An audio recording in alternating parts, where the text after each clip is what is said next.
भाइयों और बहनों, धार्मिक कथाओं चैनल में आपका हार्दिक स्वागत है। आज मैं आपको बृहस्पतिवार की कथा सुनाने जा रही हूँ। इस कथा को सुनने से सुख समृद्धि आती है और घर में सभी मुश्किलें दूर हो जाती है। इस व्रत में केले का पूजन करना चाहिए। कथा और पूजन के समय मन, कर्म और वचन से शुद्ध होकर मनोकामना पूर्ति के लिए बृहस्पति देव से प्रार्थना करनी चाहिए। मेरी इच्छाओं को बृहस्पति देव अवश्य पूर्ण करेंगे, ऐसा मन में दृढ़ विश्वास रखना चाहिए। दिन में एक ही समय भोजन करना चाहिए। भोजन पीले चने की दाल आदि का करें। नमक ना खाएं। पीले वस्त्र पहने, फलों का प्रयोग करें। पीले चंदन से पूजन करें। पूजन के बाद प्रेम पूर्वक गुरु महाराज की कथा सुननी चाहिए। इस व्रत को करने से मन की इच्छाएं पूर्ण होती है और बृहस्पति महाराज प्रसन्न होते हैं।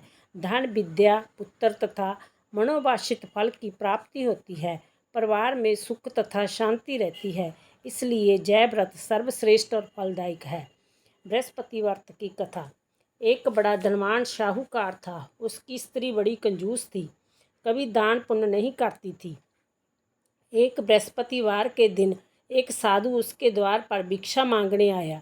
उस समय वह अपने घर का आंगन लीप रही थी।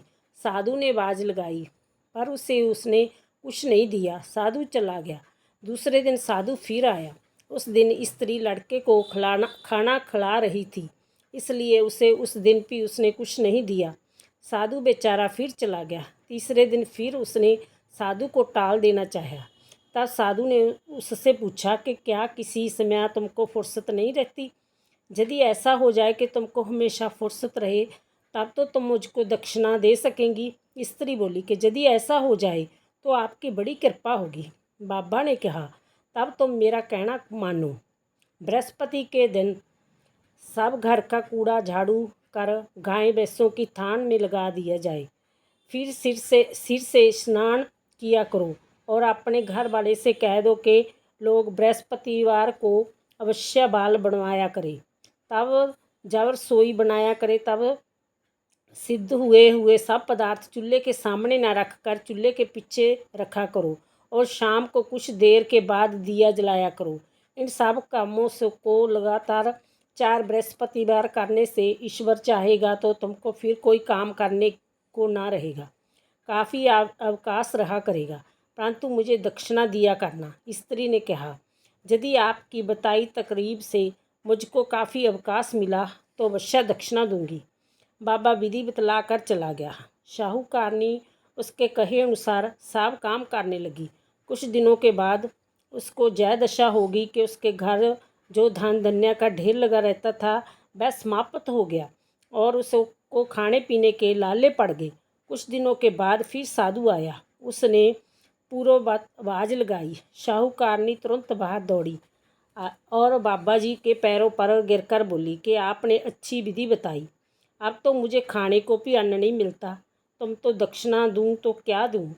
बाबा ने कहा, जब तुम्हारे घर में सब कुछ था तब भी तुम दक्षिणा नहीं देती थी। अब तुमको काफ़ी अवकाश है, अब भी कुछ नहीं देती। अब क्या चाहती हैं सो कहो। तब स्त्री ने हाथ जोड़कर प्रार्थना की और कहा कि मुझे आप ऐसी युक्ति बताइए जिससे मेरी दशा फिर जैसी की तैसी हो जाए।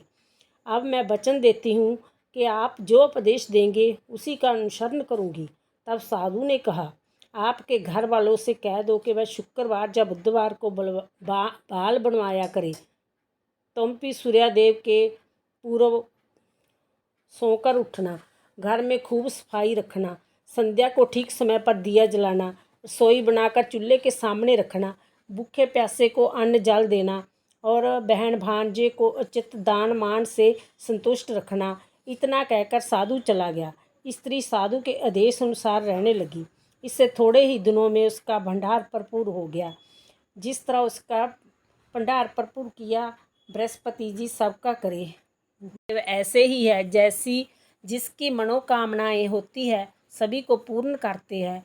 जो श्रद्धा नाल बृहस्पतिवार का व्रत करता है, कथा पढ़ता है अथवा सुनता है और दूसरों को सुनाता है, बृहस्पति देव उसकी सभी मनोकामनाएं पूर्ण करते हैं। कमेंट बॉक्स में जय बृहस्पति देव लिखना ना भूले। यदि यूट्यूब पर मेरा चैनल धार्मिक कथाएं लाइक और सब्सक्राइब नहीं किया तो कीजिए, जो आपको मेरी आने वाली सभी वीडियोज़ की जानकारी सबसे पहले प्राप्त हो।